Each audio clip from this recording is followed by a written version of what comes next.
আজ আমি আপনাদের নিয়ে চলেছি উত্তর চব্বিশ পরগনার এক ঐতিহাসিক ও ভক্তিভরা মন্দিরে, গোবরডাঙ্গার কালী প্রসন্ন মন্দিরে। এই মন্দির শুধু এক জায়গা নয়, এক অনুভূতি। এখানে আছে 200 বছরের বেশি পুরনো ইতিহাস, জমিদারি আমলের স্মৃতি আর এক অলৌকিক বিশেষ ছোঁয়া। চলো আজ আমরা খুঁজে বের করি মায়ের শক্তির ইতিহাস আর অনুভব করি তার উপস্থিতি।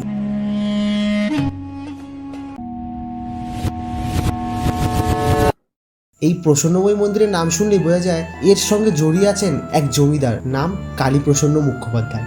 কিন্তু যাত্রা শুরু হয়েছিল আরও আগে, তার পূর্বপুরুষ খেলারাম মুখোপাধ্যায়ের সময় থেকে। লোকমুখে শোনা যায় খেলারাম ছিলেন নিঃসন্তান। একদিন স্বপ্নে তিনি দেখেন যমুনার ধারে মাটির নিচে আছে এক দেবী মূর্তি। তিনি সেই স্থানে খনন করে কোষ্ঠী পাথরের দেবী মূর্তি আবিষ্কার করেন। পরবর্তীকালে কালী প্রসন্ন মুখোপাধ্যায় এই বিশাল মন্দির নির্মাণ করেন আনুমানিক 1822 সালের 11 এপ্রিল তারিখে। এই মন্দিরকে ঘিরে প্রচলিত আছে অনেক অলৌকিক কাহিনী। লোকজন বিশ্বাস করেন স্বয়ং দেবী এখানে আছেন। আর একটি অদ্ভুত গল্প রানী রাসমণির। শোনা যায় তিনি একবার গোবরডাঙ্গা এসেছিলেন এবং এই প্রসন্নময়ী মন্দিরে পুজো দেন। এই দর্শন থেকেই অনুপ্রাণিত হয়ে পরে তিনি তৈরি করেন দক্ষিণেশ্বরের কালী মন্দির প্রায় 33 বছর পর।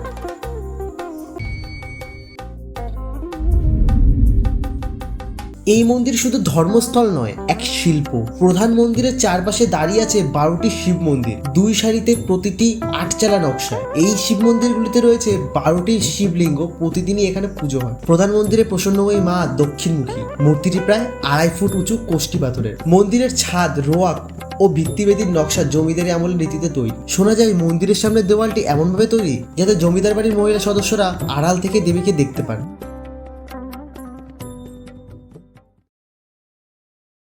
প্রসন্নময়ী মন্দিরে বছরের সবচেয়ে বড় উৎসব হয় নববর্ষে, অর্থাৎ পয়লা বৈশাখ। এই দিনেই বসে বিখ্যাত গোষ্ঠ মেলা বা মশলার মেলা। এছাড়া শারদীয়া অষ্টমী, কার্তিক অমাবস্যা, মাঘী পূর্ণিমা, ফাল্গুন মাসের শিবরাত্রি, চৈত্র সংক্রান্তি, গাজন, এই সময় বিশেষ পূজা ও মেলা বসে। পুরোনো দিনে মন্দিরে পশু বলি হতো, কিন্তু 1997 সালে তা বন্ধ করে। আজকের দিনে মধু, দুধ, মিষ্টি দিয়ে পূজা হয়।